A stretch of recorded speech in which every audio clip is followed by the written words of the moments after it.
오늘은 교리 공부 우리 교재 21장과 22장을 다룹니다. 21장은 기적에 대한 내용, 기적이고 22장은 하나님의 뜻에 대한 내용입니다. 제가 미리 조금 이렇게 훑어봤는데 지난주에 우리가 창조 부분 이렇게 공부하면서 이게 너무 복잡하고 철학적으로 해놔서 조금 그렇다 하는 얘기를 했는데 오늘 우리가 할 기적에 대한 내용하고 하나님의 뜻에 대한 내용은 상당히 정리가 잘 돼 있고 우리가 이 주제를 이해하는데 꽤 유용하겠다라는 생각을 합니다. 그래서 여기 제시하는 내용들을 좀 잘 이해하시고 간직하면 좋겠다 하는 생각을 합니다. 먼저 21장 기적에 대한 내용입니다. 여기 처음 시작하면서 골프 할 때 공이 물 위를 튀어서 올라가는 그런 장면을 얘기를 하면서 기적이다라는 그런 표현을 종종 쓴다 예를 들면서 오늘날에는 기적이라는 말이 막연하게 사용되는 경향이 있다라고 이야기를 시작을 하죠. 우리가 글쎄 저 같은 경우는 그런 표현을 거의 쓰지 않아서 모르겠는데 다른 사람들은 이런 표현들을 어떨 때 쓰는지 모르겠어요. 혹시 기적이야 라는 표현을 일상생활에서 쓰나요? 잘? 별로 안 쓰는 편인데 여기서 얘기하는 것처럼 뭔가 신기한 일이 생기면 그걸 보면서 기적이야, 이제 미러클이죠. 영어로 미러클 이렇게 얘기를 하는 걸 하면서 우리가 기적이라고 할 때 생각할 수 있는 경우 세 가지를 예를 듭니다.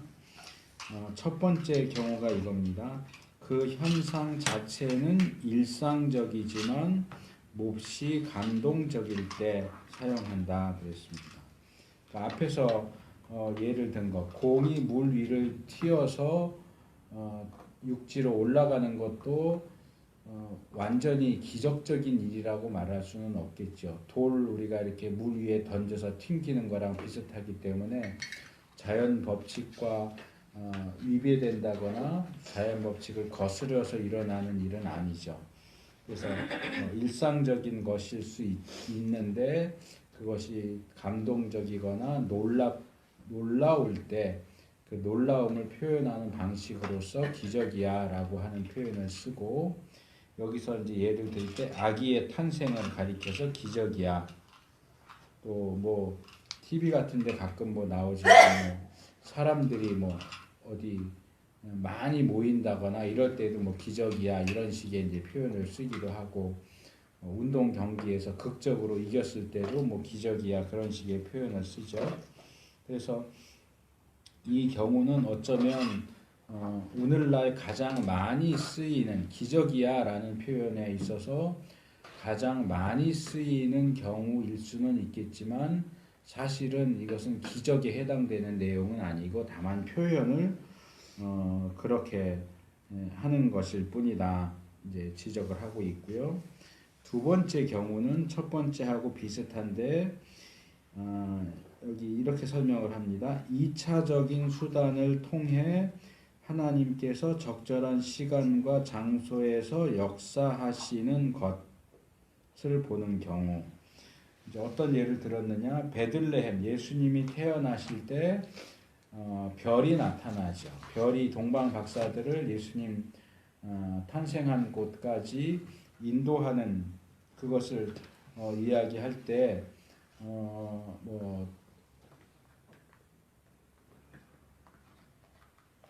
갑자기 생각이 안 나네. 그 별 연구하는 걸 뭐라고 그러죠? 천문학. 천문학 같은 데서는 그 시기를 해서 별의 운행이 어떻게 됐다 이렇게 설명을 하기도 하고 그렇게 하는데 그런 역사 기록도 있고요. 근데 이제 그 별의 운행 같은 경우도 뭔가 과학적이고 자연적인 원인을 가지고 있을 텐데 그것이 일반적이지 않고 특별하게 사용되었기 때문에 그것을 기적이다라는 식으로 표현할 수 있다라고 이야기를 합니다. 근데 여기서 이 책을 쓴 분도 인정하지만 첫 번째하고 두 번째는 비슷합니다. 이렇게 딱 잘라서 말하기 조금 어려운 부분이 있어서 굳이 이것을 첫 번째와 두 번째로 나눠서 설명할 필요가 있을까 하는 생각이 들기도 하는데, 어쨌든 이분은 여기서 이제 일반적인 경우와 일반적인 원인을 가지고 있지만 우리가 흔하게 볼 수 없는 경우를 나누어서 첫 번째와 두 번째의 경우로 소개를 하고 있고, 이제 세 번째에 제시되는 것이 여기 있는 것처럼 자연 법칙에 반하는 하나님의 역사. 그래서 성경이 기적이다라고 말할 때는 엄밀하게 말해서는 이 경우에만 기적이다라고 말할 수 있는, 물로 포도주를 만드셨다거나 죽은 나사로를 살리셨다거나 하는 일반적인 자연 법칙과 맞지 않는 것. 물이 포도주가 되는 거는 사실은 있을 수 없는 일이고, 포도를 발효시켜서 시간이 경과되면서 그것이 포도주가 되기는 하지만 단순간에 물이 포도주가 되는 것은 자연 법칙과 맞지 않는 거죠. 또 사람이 물 위를 걸어간다든가 이것도 기적이라고 말할 수 있고, 죽은 사람이 다시 살아나는 것도 어떤 자연 법칙과 어긋나는 거기 때문에, 그래서 신학적으로 말할 때 기적이라고 하는 것은 우리가 창조에서도 조금 살펴봤잖아요. 이 세상에 있는 모든 것은 시작을 가지고 있다 또는 원인을 가지고 있다라고 할 때 그것을 인과율이라고 하는 법칙으로 설명을 합니다. 그래서 원인과 결과의 법칙을 이야기할 때 우리가 살고 있는 세상은 원인이 있고 원인에 따라 결과가 나타나는 세상이에요. 원인이 없는데 결과가 나타나지 않죠. 그래서 모든 역사적인 사건이든지 우리 일상적인 것이든지 모두 다 원인이 있고 결과가 있는 방식으로 모든 일들이 진행되는데, 그것이 이제 자연적이고 자연적인 법칙을 따르는 것이다라고 말할 수 있는데, 거기에 하나님이 자연을 뛰어넘어서는 초자연적으로 개입하셔서 자연적인 법칙과는 맞지 않는 어떤 결과를 나오게 하실 때 그것을 기적이라고 부른다 하는 겁니다. 그래서 우리가 이 부분에 있어서 조금 현대적인 어법 또는 용례를 조금 조심할 필요가 있다 하는 것을 좀 말씀을 드리고 싶어요.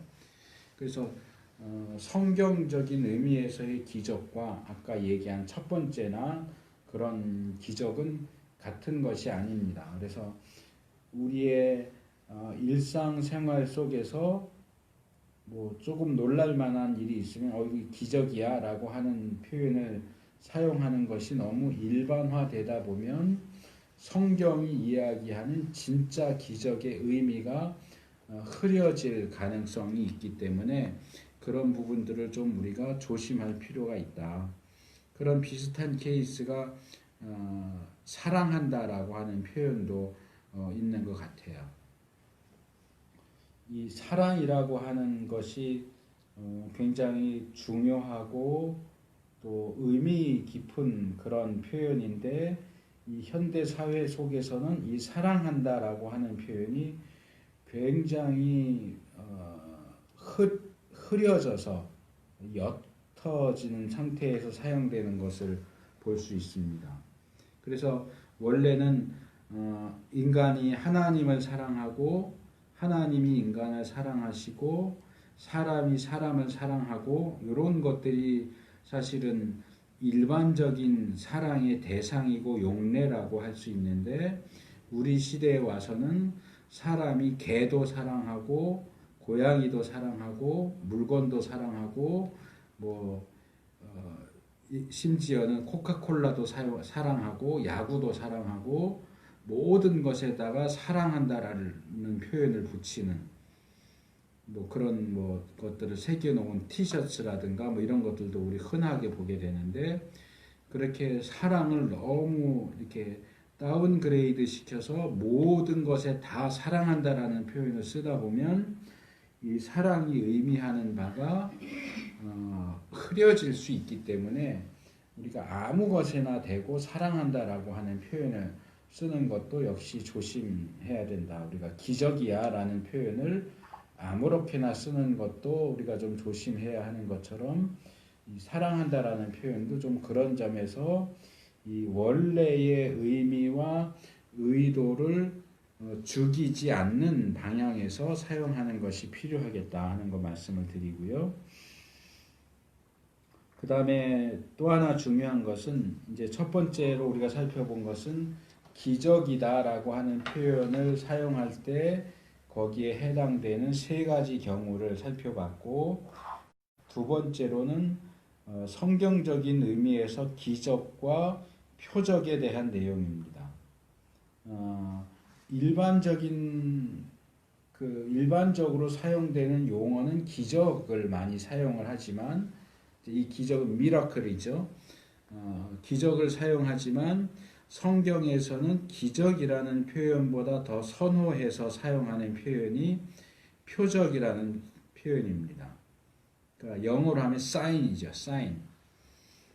우리가 이렇게 서명한다, 도장 대신 서명한다 할 때도 sign이라고 하는 표현을 쓰고, 뭐 야구 같은 거 할 때 감독이 선수들에게 보내는 어떤 신호도 사인이죠.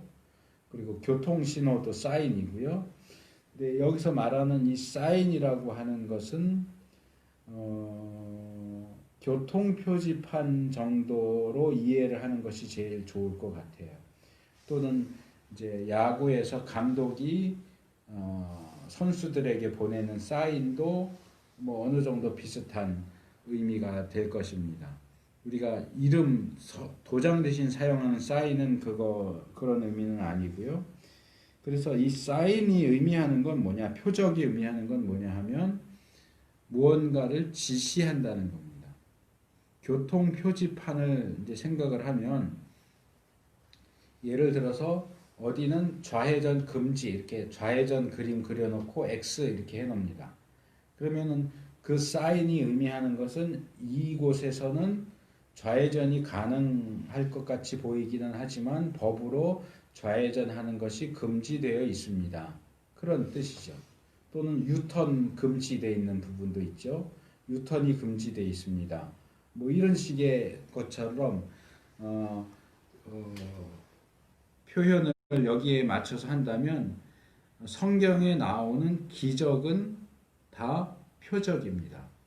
기적은 표적이다 하는 얘기는 뭐냐 하면, 기적은 여기까지 설명을 했잖아요. 자연 법칙에 맞지 않거나 어긋나는 어떤 일상적이지 않고 평범하지 않은 어떤 놀라운 일들을 기적이라고 하는데, 그래서 우리는 그것이 놀라운 일이다라는 것에 자꾸 초점을 맞추어서 보지만, 성경은 그게 초자연적인 놀라운 일이다 하는 것에 초점을 맞추는 게 아니고, 그 기적은 사실은 표적이다.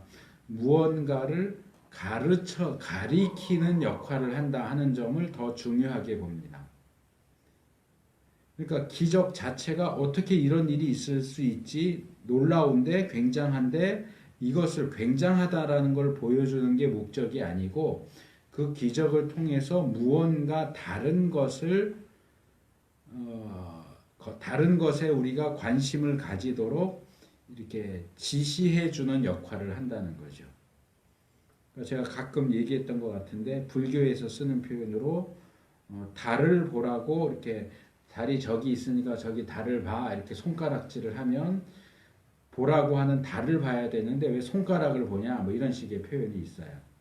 그것처럼 기적은 하나님께서 특별히 우리에게 무언가 보여주기를 원하시는 것을 보도록 손가락질하는 그 손가락이라고 말할 수 있어요. 그러면 우리는 그 기적을 통해서 하나님께서 우리에게 관심을 가지고 쳐다보라고 하는 그것을 쳐다봐야 되는데 그 표적이 지시하는 것을 보는 대신 기적 자체만 손가락만 자꾸 들여다보고 있는 거예요. 그러면 하나님이 의도하신 것을 우리가 발견할 수가 없죠. 하나님이 기적을 통해서 우리에게 보여주고자 하시는 것이 있는데 우리가 그것을 볼 수가 없어요. 단순히 이거 굉장히 놀랍다, 깜짝이야 하는 정도에만 그치고 하나님이 우리에게 보여주고자 하시는 것을 볼 수 없게 된다. 그래서 우리가 기적에 초점을 맞출 것이 아니라 기적이 무엇을 가리키고 있는가, 표적으로서 무엇을 가리키고 있는가에 더 관심을 가질 필요가 있습니다. 그래서 기적, 어떤 분이 뭐 기적이 일상이 되는 교회인가 뭐 그런 식의 이제 책을 썼었는데 그거는 상당히 무식한 얘기예요. 왜냐하면 성경 전체를 봐도 기적이 자주 나타났던 시기는 3시기밖에 안 돼요. 성경 전체의 역사 중에. 성경 시대에도 기적이 일상적으로 나타나지 않았다는 얘기입니다. 그 3시기가 언제냐 하면 출애굽 때 모세가 활동하던 그 시기, 그러니까 이스라엘이 어떤 국가로 형성되는 초기, 모세 시대에 기적이 많이 행해졌고요.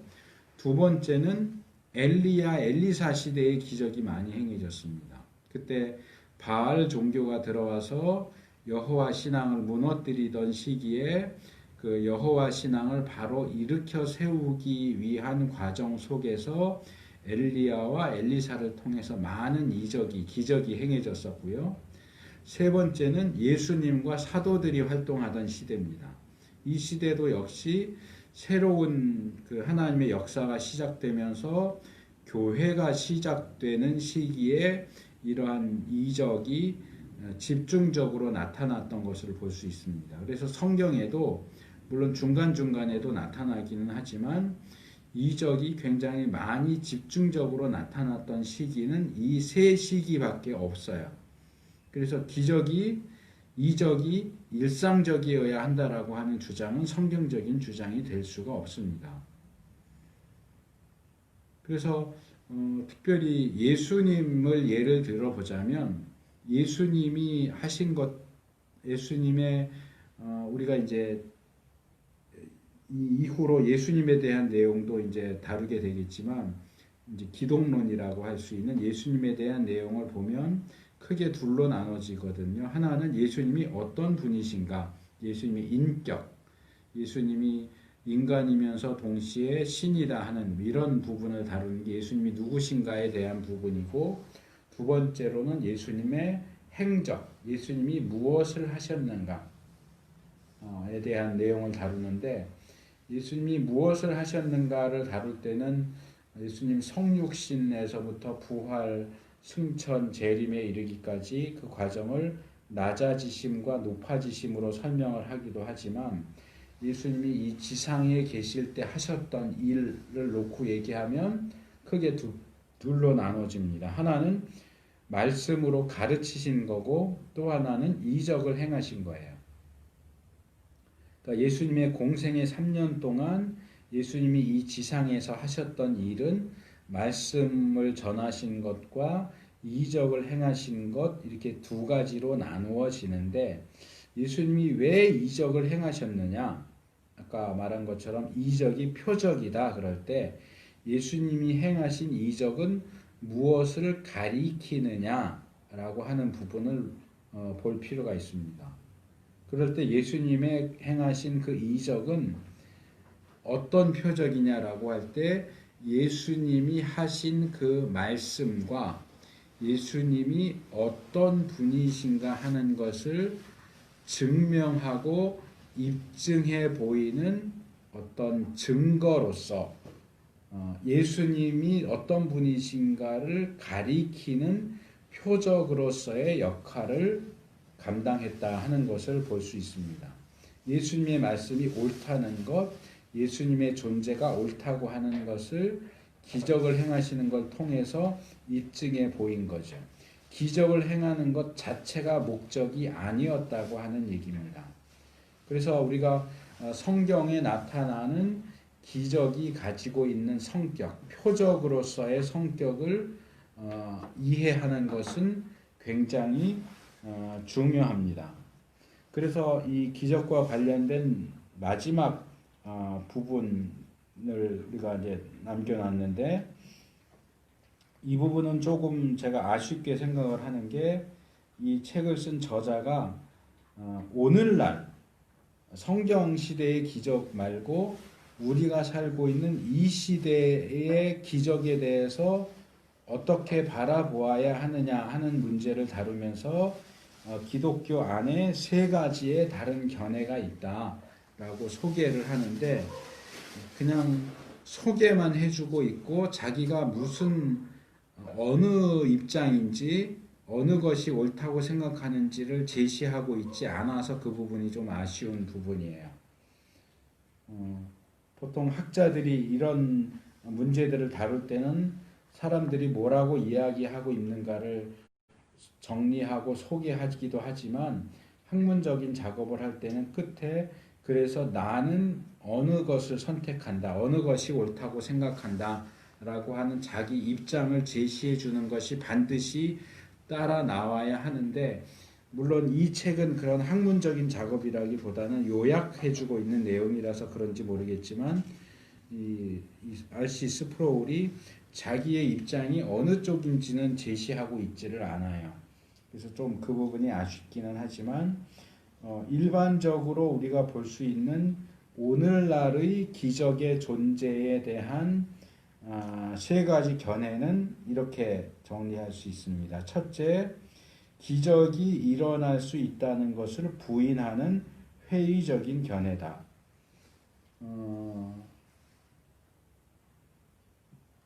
이것은 기독교적인 입장이라고 말하기는 좀 어렵기는 해요. 기독교적인 입장 가운데도 이것이 있을 수는 있을 텐데, 일반적으로 말할 때는 기독교적인 입장이 아니죠. 기적이라는 건 없다.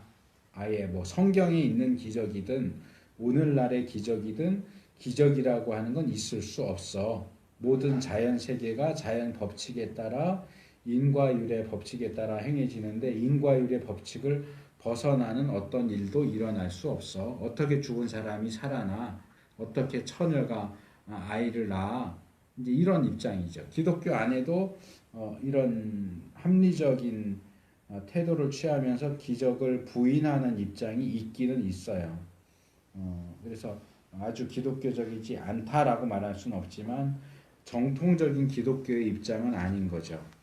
그래서 기적을 부인하는 입장, 뭐 현대적인 기적이든 성경에 나오는 기적이든 그거 다 가짜야 라고 하는 그런 입장이 있고요. 이건 우리가 받아들일 수 없는 입장이고, 둘째는 성경 시대에 일어난 기적이 오늘날에도 계속된다고 주장하는 견해다.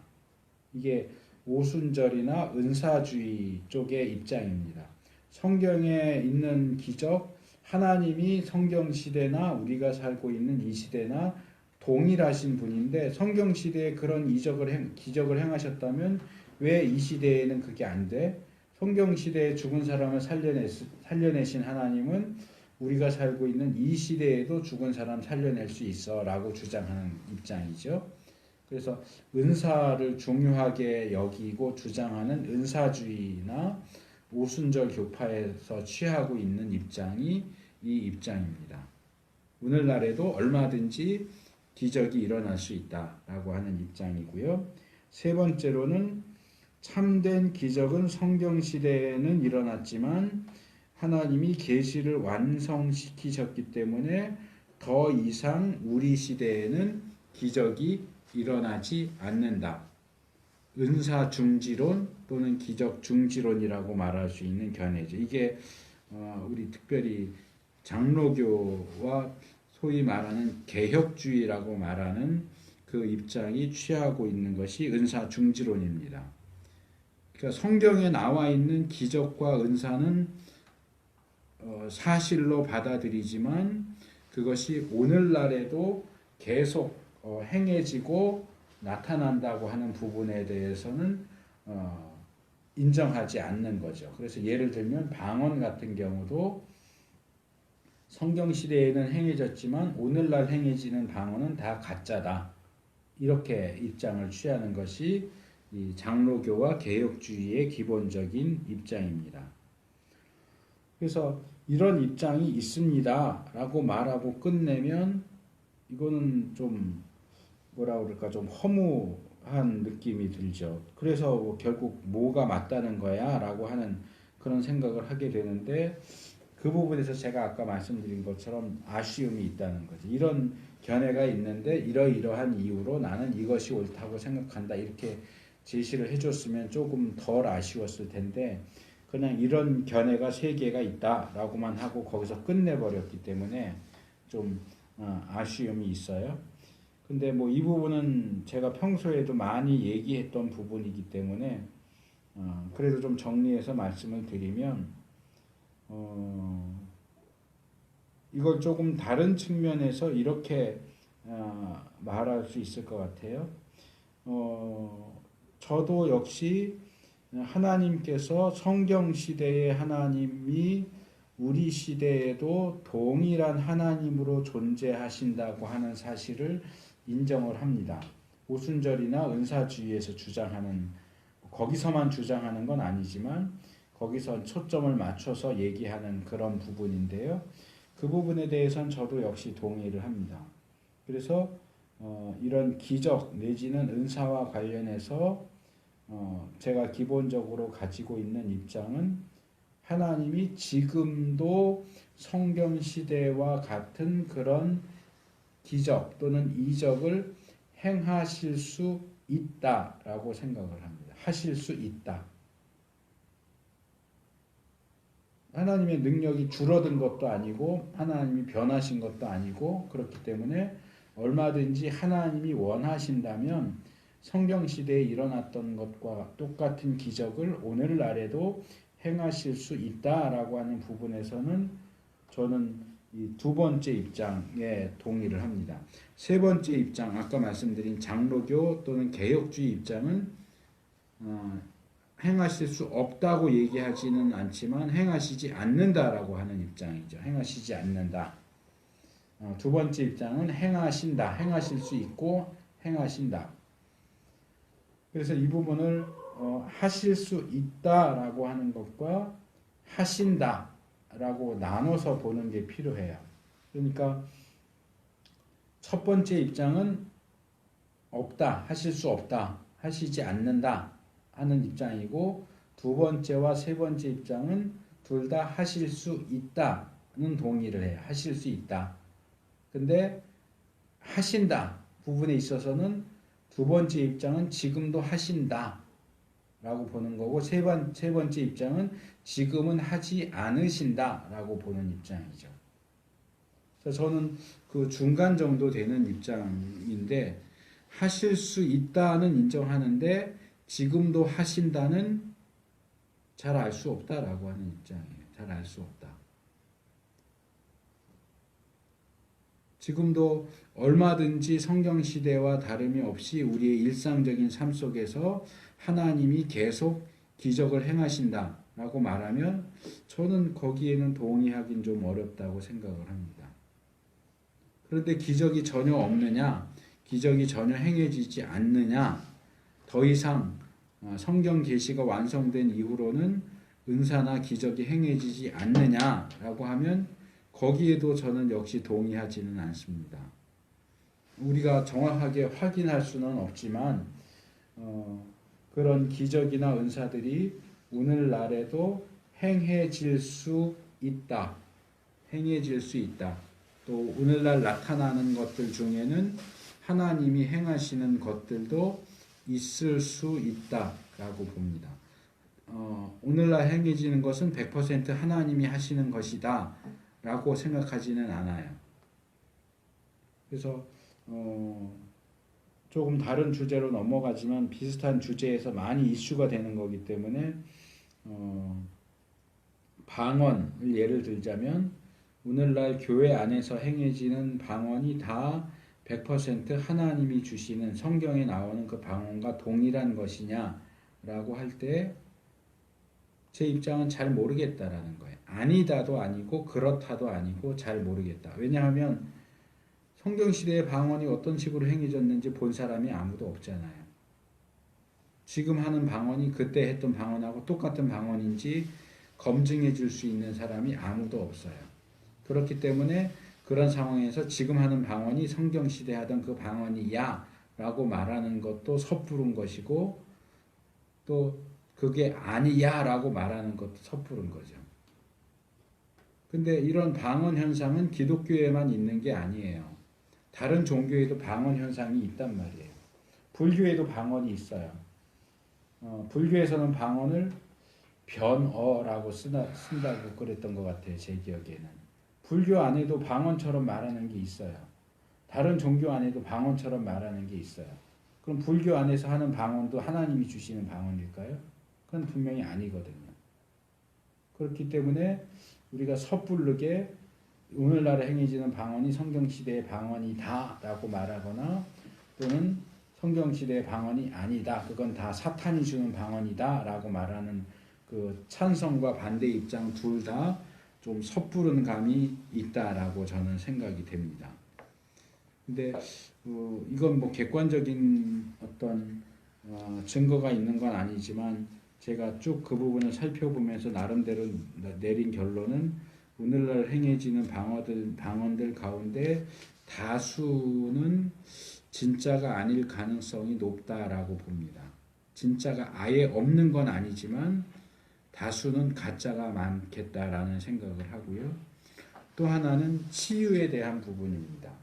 오늘날에도 손 장로나 이런 사람들 치유 집회하고 이렇게 하는데 치유에 대한 부분은 병고침의 은사라고 하는 것도 있고 은사와 별개로 이 야고보서에 있는 것처럼 병든 자가 있느냐 장로들이 기름을 바르고 위에서 기도하면 병이 나을 거다라고 이야기를 하죠. 그래서 이 병고침의 기적은 오늘날에도 있을 수 있다. 꼭 은사와 상관없이 말하자면 기도의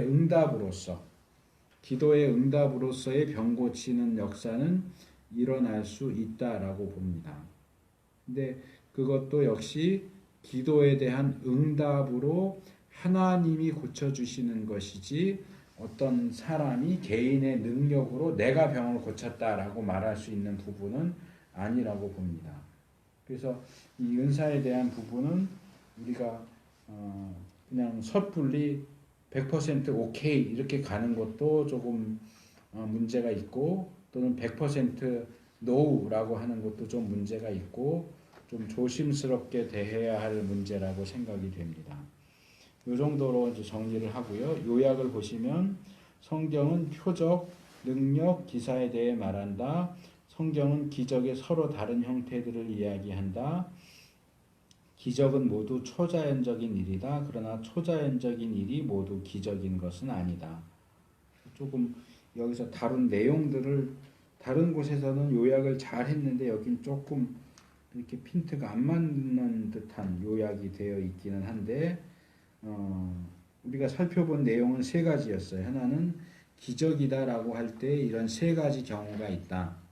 성경적인 의미에서의 엄밀한 의미의 기적은 자연 법칙과 맞지 않는 초자연적인 그런 것만이 기적이다 하는 것. 둘째로 기적은 표적이다. 무언가 다른 하나님이 지시하고자 하시는 것을 가리키는 역할을 한다. 그래서 기적 자체에 초점을 맞추지 말아라 하는 것. 세 번째로 오늘날의 기적에 대해서는 세 가지 입장. 기적을 부인하는 경우, 기적을 인정하기는 하지만 오늘날에도 똑같이 기적이 행해진다라고 보는 은사주의의 입장과 오늘날에는 행해지지 않는다고 보는 개혁주의 입장이 있다. 이 책은 여기까지만 다루고 저는 하나님이 하실 수 있다와 현재도 하신다 부분에 있어서 우리가 조금 조심할 필요가 있다 하는 정도로 정리를 했습니다. 자, 이번엔 이제 두 번째 챕터로 넘어가서 22장 하나님의 뜻에 대한 내용을 말씀을 드리겠습니다. 이 하나님의 뜻에 관련해서 제가 보면서 이 부분도 역시 정리를 상당히 잘 해놨다라는 생각을 했는데요. 여기 시작 부분에서 케세라세라라고 하는 노래도 소개를 하고 알라의 뜻이다라고 하는 말도 여기 소개를 하죠. 제가 어렸을 때 TV에서 만화 영화 한 것 중에 신바드의 모험이라고 하는 게 있어요. 지금 요즘 청년들은 알지 모를지 모르겠는데 거기 보면 이제 그 문화적인 배경이 이슬람이잖아요. 이슬람이니까 그 대사 중에 그런 내용이 굉장히 많이 나와요. 인샬라라는 표현, 인샬라. 인사할 때마다 꼭 인사말처럼 인샬라라고 하는 표현이 나오는데 제가 나중에 알고 보니까 인샬라라고 하는 게 뭐냐면 인시 알라를 빠르게 발음한 게 인샬라야.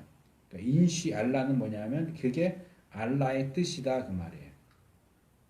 그러니까 제가 지난주에 하면서 이 하나님의 작정과 예정은 운명론, 숙명론과 다르다라고 하는 얘기를 했는데 이슬람교는 운명론입니다. 이슬람교의 기본적인 가르침은 운명론, 숙명론이에요. 그래서 인샬라 그럼 모든 게 끝나요. 너가 가난하게 태어난 것도 인샬라, 알라의 뜻이야. 그럼 끝이에요. 어떤 사고를 당해도 인샬라, 이게 알라의 뜻이야. 그럼 끝나요. 정해져 있는 알라의 뜻이 모든 것을 다 무마시킵니다. 그래서 이 이슬람교 믿는 사람들은 이 인샬라라고 하는 표현을 굉장히 많이 쓰는데 이런 알라의 뜻과 성경이 이야기하는 하나님의 뜻은 결코 같지 않다. 그래서 몇 년 전에 우리 한국에 있는 기독교 단체 IVF의 출판사인 IVP에서 이 알라에 대한 그 동구권에 있는 기독교 학자인데 이름이 정확히 미슬라로프 볼프인가 뭐 하는 사람 보프인가 하는 사람이 쓴 책을 번역했어요. 알라에 대한. 근데 그게 이슈가 됐었는데 그 사람은 기독교의 하나님과 이슬람교의 알라가 같은 존재다라고 하는 주장을 했는데 복음주의권에 해당되는 기독교 출판사가 그 책을 출판해가지고 상당히 문제가 됐었던 적이 있어요. 그리고 카톨릭이나 종교다원주의 운동을 하는 사람들 중에는 그런 주장을 하는 사람들이 많이 있습니다. 왜냐하면 우리가 살고 있는 세상에서 유일신을 주장하는 종교가 딱 3개밖에 없어요. 유대교, 여호와 하나님을 유일신으로 믿고 기독교, 우리도 하나님을 유일신으로 믿고 그 다음에 이슬람교가 알라를 유일신으로 믿어요. 그렇기 때문에 이슬람교에 대해서 상당히 호의적인 태도를 취하면서 다 유일신인데 이름만 다른 거지 그러니까 알라는 여호와의 또 다른 이름일 뿐이다 라고 하는 주장을 하는 사람들이 꽤 있는데 사실 이슬람교를 이렇게 살피고 들어가면 이슬람교에서 이야기하는 알라의 존재와 속성은 기독교나 유대교에서 말하는 여호와 하나님과는 완전히 다른 존재예요. 같다고 말할 수가 없어요. 기독교가 말하는 여호와 하나님은 이 세상을 창조하셨고 인간들에게 세상에 그리고 특별히 하나님의 자녀들에 대해서 애정을 가지고 섭리하시고 역사하시는 분이지만 이슬람교의 알라는 그런 게 없습니다. 알라는 이 세상에 관심이 없어요. 인간에게도 관심이 없어요. 자기를 믿는 사람들이 자기한테 기도해도 그 기도에도 관심이 없어요. 그래서 그런 점들이나 또 기독교에서 말하는 하나님 나라와 이슬람교에서 말하는 낙원은 전혀 성격이 다릅니다. 그렇기 때문에 자세한 것을 조금만 더 들여다본다고 해도 기독교와 이슬람교는 전혀 같은 것일 수가 없고 기독교의 하나님과 이슬람교의 알라는 전혀 같은 신일 수 없다라고 하는 것을 알 수 있는데 이상하게도 그런 주장이 요즘 꽤 많이 나오는 것 같아요. 근데 어쨌든 그래서 이 알라의 뜻과 하나님의 뜻을 비교하면서 여기 하나님의 뜻을 세 가지 서로 다른 방식으로 성경에 나와 있다. 이렇게 하면서 하나님의 뜻을 세 가지로 소개를 하는데 이 부분에 대한 그 구분이 상당히 잘 되어 있는 것 같아요. 자, 첫 번째, 하나님의 뜻은 하나님의 작정적이고 주권적이고 숨겨져 있는 뜻이다.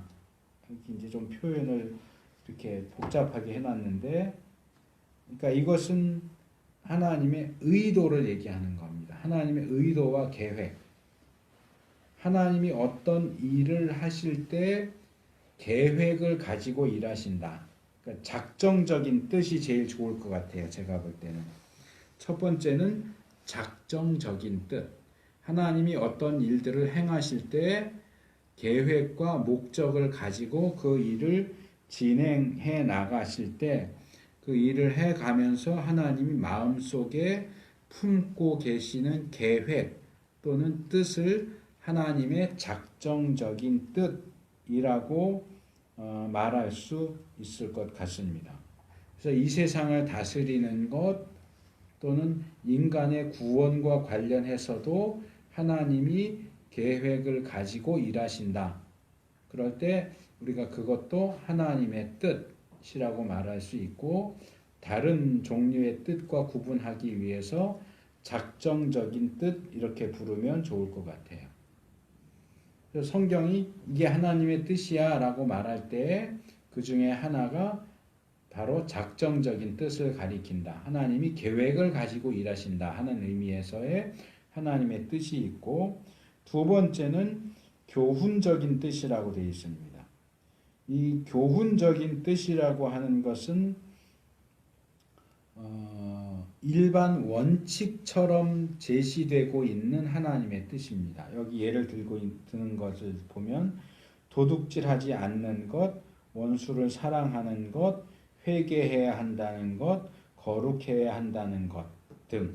그러니까 성경에 나타나 있는 대부분의 교훈적인 뜻이 여기에 해당되는 거죠. 너희는 이런 것들을 해야 돼. 이런 것들을 하지 말아야 돼. 하나님은 이런 것들을 원하셔. 하나님은 이런 것들을 싫어하셔. 이렇게 얘기하는 그런 원론적인 부분, 원칙적인 측면이 다 하나님의 교훈적인 뜻이다 라고 말할 수 있습니다.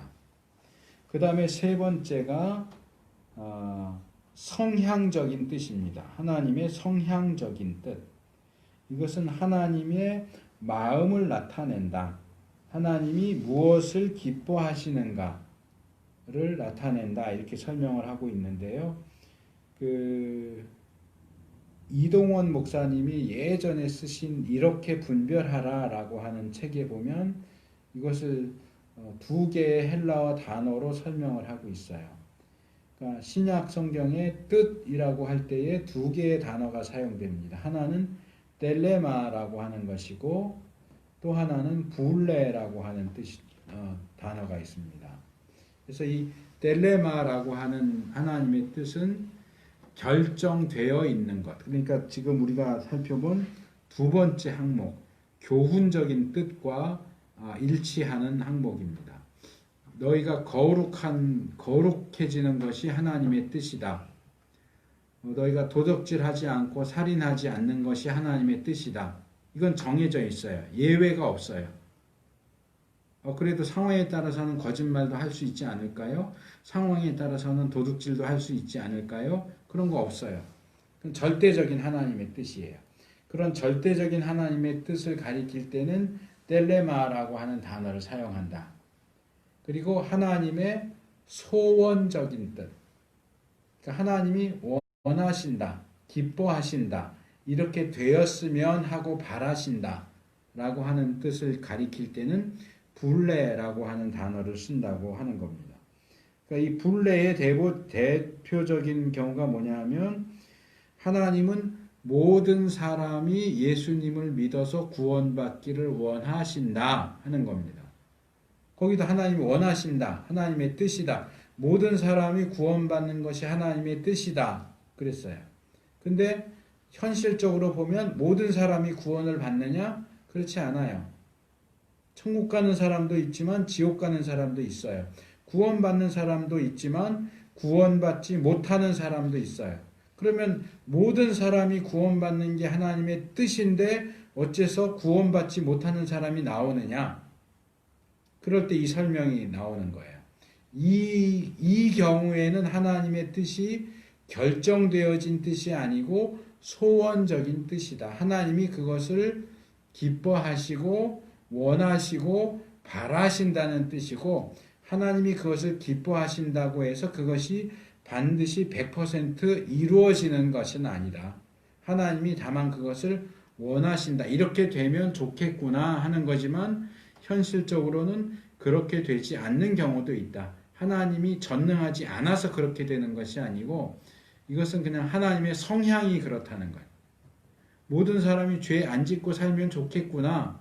하나님이 원하시는 거지만 실제로는 모든 사람이 죄 안 짓고 선하게만 사는 건 아니에요. 악하게 사는 사람도 있어요. 그건 하나님이 능력이 모자라서 그런 게 아니고 모든 사람이 선하게 살기를 바라시는 하나님의 그 뜻이 소원적인 뜻이 성향, 하나님의 성향을 나타내는 것이기 때문에 성향적인 뜻은 하나님이 뜻하신다고 해서 그것이 100% 그대로 이루어지는 것은 아니다라고 설명을 하는 거죠. 그래서 이 세 가지 구분을 이해하는 것은 하나님의 뜻을 이해하는 데 있어서 굉장히 중요하다고 생각이 됩니다. 다시 정리하면 첫 번째로 작정적인 뜻이 있다. 그것은 하나님이 어떤 일을 행하실 때에 계획을 가지고 하신다. 뜻을 세워서 일하신다 하는 것을 보여주는 거고요. 둘째로는 교훈적인 뜻. 이것은 절대적으로 결정된 겁니다. 이건 하나님이 원하시면 100% 그렇게 되도록 되어 있는 뜻이에요. 이 텔레마고요.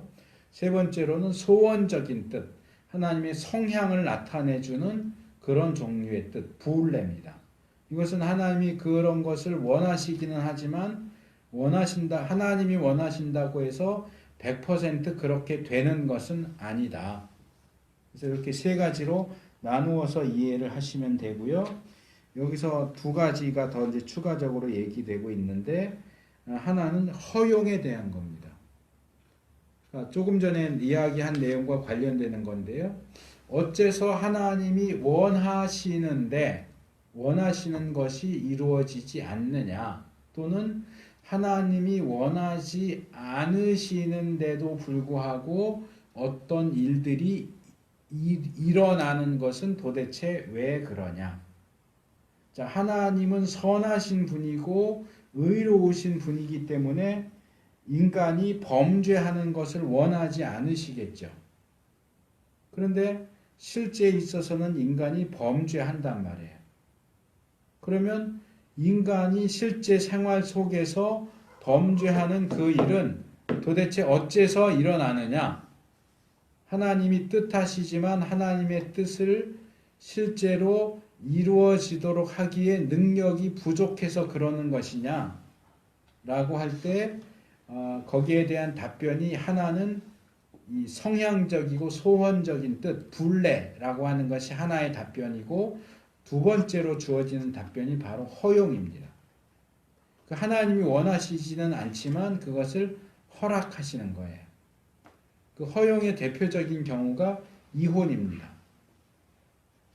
예수님이 살아계실 당시에 사람들이 와서 물어보죠. 간음 이외에 아내와 이혼하는 것이 옳습니까? 틀립니까? 그럴 때 예수님이 뭐라고 그러세요? 원래 하나님의 이혼에 대한 뜻은 이혼하지 않는 것이 하나님의 뜻이다. 말라기에도 나오죠. 하나님은 이혼을 미워하신다 그랬죠. 원래 이혼하지 않는 것이 하나님의 뜻이다. 이혼하는 것은 하나님의 뜻이 아니야 라고 말씀을 하시죠. 그러니까 뭐라고 물어봐요? 그럼 하나님의 뜻이 아닌데 어째서 모세 율법에는 이혼을 하려고 할 때는 이렇게 하면 된다라고 되어 있습니까? 라고 물어보죠. 하나님의 뜻이 아닌데 어째서 하나님의 율법에 이혼을 허락하는 조항이 들어갈 수 있느냐. 하나님의 뜻도 아닌데. 그럴 때 예수님이 답변하신 것이 그겁니다. 하나님의 원래의 뜻은 이혼을 하지 않는 것이지만 인간의 연약함과 악함 때문에 하나님이 허용하셨다 하는 겁니다. 그러니까 그것은 허용이에요. 하나님이 능력이 부족해서 그것을 막을 수 없는 게 아니고 인간의 연약함과 인간의 악함 때문에 그 부분을 그냥 하도록 내어버려 두셨다는 거죠. 죄인이 악한 성향에 따라 죄를 짓는 것을 막으실 수 있는데 막지 않으시고 그래 그럼 네가 원하는 대로 해봐 하고 내버려 두시는 것, 그것을 허용이라고 얘기를 합니다. 근데 하나님이 허용하신다고 해서 그것이 하나님의 뜻이냐? 이혼하는 것을 허용하셨다고 해서 하나님이 허용하셨으니까 이혼하는 건 하나님의 뜻이야, 이렇게 말할 수 있느냐 하면 그렇지 않다는 거예요. 이것은 우리가 지난주에 배웠던 하나님의 섭리와 관련해서 하나님이 이 세상을 다스려 가시는 과정 가운데서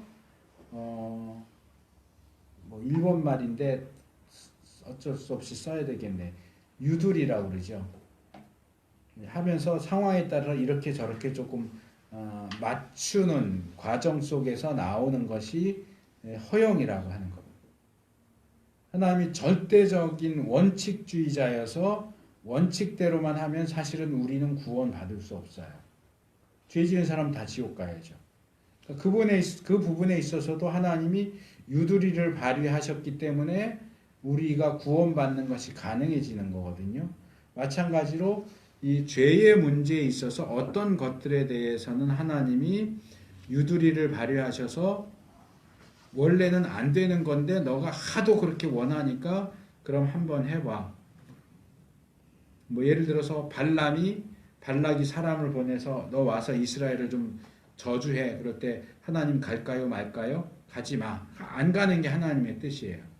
그런데 더 높은 사람, 더 많은 재물을 보내니까 발람이 또 물어보죠. 하나님 갈까요 말까요? 안 가는 게 하나님의 뜻이란 말이에요. 근데 발람은 가고 싶어요. 가고 싶으니까 또 물어보는 거예요. 하나님 뜻이 가지 않는 것이라는 걸 알면서도 또 물어봐요. 갈까요 말까요? 그러니까 하나님이 가 그래. 이건 뭐예요? 가는 게 하나님의 뜻인 게 아니고 허용을 하신 거예요. 허용하셨다는 얘기는 그것이 하나님의 뜻이다, 그렇게 보면 안 되고 인간의 어떤 고집과 예수님 표현대로는 완악함 때문에 일시적으로 내버려 두는 거예요. 그래서 그런 허용 안에서 하나님의 뜻이 아닌 것들이 행해지기도 한다. 또 하나님의 그 소원적인 뜻, 경향적인 뜻과 관련해서도 그 하나님이 뜻하시는 바가 이루어지지 않는 경우도 있다라고 답변을 하는 거죠. 그래서 이 허용에 대한 하나님의 뜻은 세 가지 종류로 나눌 수 있다. 작정적인 뜻, 교훈적인 뜻, 소원적인 뜻, 이렇게 나눌 수 있다라고 하는 거 말씀을 드렸고, 두 번째로 허용에 대한 거 말씀을 드렸고, 세 번째로는 비밀에 대한 겁니다. 우리가 이 첫 번째 작정적인 뜻에 대해서 볼 때 이런 표현이 나왔었죠. 하나님의 작정적인, 주권적인 혹은 숨겨진 뜻이다. 숨겨진 뜻. 하나님의 뜻이 숨겨져 있어요. 교훈적인 뜻은 숨겨져 있지 않아요. 하나님이 거짓말하는 거 싫어하신다? 다 드러나 있어요. 살인하면 안 된다? 이것도 다 드러나 있어요. 하나님이 모든 사람들이 구원받기를 원하신다? 소원적인 뜻, 경향적인 뜻도 드러나 있어요. 그런데 작정적인 뜻은 숨겨져 있어요. 하나님 뭘 어떻게 하실까? 언제 뭘 하실까? 무엇을 어떻게 하실까? 이런 일을 진행해 나가는 데 있어서의 그 하나님의 뜻은 숨겨져 있어요. 그러니까 그것 중에 하나가 그거죠. 언제 종말이 올 것이냐. 그것은 하나님의 숨겨진 뜻이에요. 그래서 심지어 예수님도 그건 아버지만 아시고 아들도 모른다라고 말씀을 하시는 거예요. 그게 숨겨진 뜻이기 때문에 그래요. 그런데 우리는 드러나 있는 하나님의 뜻에는 사실 별로 관심이 없어요. 그리고 숨겨진 하나님의 뜻을 알고 싶어서 안다를 하죠. 우리가 어떤 방식으로 숨겨져 있는 하나님의 뜻을 알 수 있을까요? 크게 두 가지입니다. 하나는 하나님께서 자신의 숨겨진 뜻을 우리에게 보여주시는 겁니다. 예를 들어서 하나님께서 천사 2명과 함께 아브라함에게 나타나셨습니다. 아브라함이 장막 앞에서 쉬고 있는데 3명이 지나가죠. 와서 쉬다 가세요 하고 음식도 차려주고 서비스를 합니다. 그래서 음식 다 먹고 이제 떠나가는데 천사 2명은 소돔을 향해서 가고 하나님께서는 아브라함 앞에 남아 계세요. 그러면서 내가 하려고 하는 일을, 이게 작정적인 뜻이죠. 내가 하려고 하는 일을 너한테 숨기겠느냐 이러시면서 아브라함에게 소돔을 멸망시킬 작정이다 하는 그 소돔 멸망에 대한 하나님의 작정적인 뜻을 보여주시죠. 그렇게 하나님이 보여주시는 거예요. 내가 이렇게 할 거야. 노아에게 내가 홍수로 세상을 멸망시킬 거야 라고 보여주시는 것처럼 아브라함에게도 내가 소돔을 멸망시킬 거야 라고 알려주시죠. 그래서 아모스서에 보면 이런 말씀이 나오죠. 하나님께서는 그 종 선지자에게 하나님의 뜻을 알리지 않으시고는 행하시는 법이 없다. 그래서 하나님은 하나님이 행하시고자 하시는 일들을 하나님의 종들에게 계시해 보이십니다. 물론 100%냐 하는 건 또 별개의 문제예요. 근데 하나님께서 많은 부분을 하나님의 참된 종들에게는 어떤 일을 행하실 것인지 그 숨겨져 있는 작정적인 뜻을 계시해 보이시는 경우들이 있습니다. 그럴 때에 이 선지자들을 통해서 하나님의 뜻이 사람들에게 알려지는 거죠. 이 미가야를 통해서 천상회의가 아합과 여호사밧 왕에게 드러내 보여졌던 것처럼 하나님이 이렇게 일을 계획하시고 진행하고 계신다 하는 것을 하나님의 종들을 통해서 우리가 알 수 있겠죠. 또 하나의 경우는 뭐냐? 점입니다. 점술입니다. 이것은 앞의 경우는 하나님께서 하나님의 종들을 통해서 자신의 숨겨진 뜻을 계시하시는 경우는 하나님이 원하시는 그 한도 내에서 행해지는 것이고 하나님께서 허락하셔서 행해지는 것이지만 이 경우는 그렇지가 않아요. 이건 불법이에요. 그러니까 하나님이 알려주고자 하시지 않는데도 불구하고 마치 게임하면서 치트키를 쓰는 것처럼 시험 치면서 컨닝하는 것처럼 하나님의 숨겨진 뜻을 몰래 엿보려고 하는 행위예요. 점치는 거, 점성술, 별을 보고 하는 거, 이렇게 귀신을 통해서 영매술, 강신술. 성경에 보면 그런 여러 종류의 점술에 대한 표현들이 나오고 모든 점술은 금지됩니다.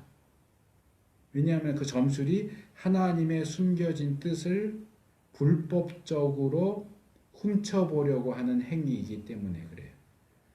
물론 그런 불법적인 방식으로 하나님의 뜻을 훔쳐보는 것이 과연 가능하냐 하는 건 또 별개의 문제예요. 인간이 점수를 통해서 하나님의 뜻을 훔쳐보는 것도 사실은 불가능합니다. 그런 걸 통해서 하나님이 일시적으로 허용해서 그 방법을 통해서 보여주시는 케이스도 있을 수 있겠지만 저는 그게 그 사무엘서 끝에 나오는 그 사울이 죽기 전에 그 누구죠? 엔돌의 무당 찾아가서 죽은 사무엘의 영혼을 불러달라 그래서 사무엘이 올라오잖아요. 그게 진짜 사무엘의 영혼이냐 귀신이냐 논란의 여지가 있지만 저는 그게 진짜 사무엘의 영혼이었을 것이다 라고 저는 봅니다. 그리고 그것은 실제로 점술이 그런 효과가 있다. 강신술, 영매술이 실제로 그런 효과가 있다라는 것을 증명해 보이는 것이 아니라 하나님께서 임시적으로 그 방법을 사용하셔서 사무엘을 접촉하도록 허락하셨기 때문에 일어난 일이다라고 봅니다. 실제로 강신술, 영매술 같은 것들은 죽은 사람의 영혼과 접촉하는 게 아니고 타락한 천사들, 귀신과의 관계 속에서 일어나는 것이지 죽은 사람의 영혼은 한번 죽으면 이 세상에 나올 수가 없어요.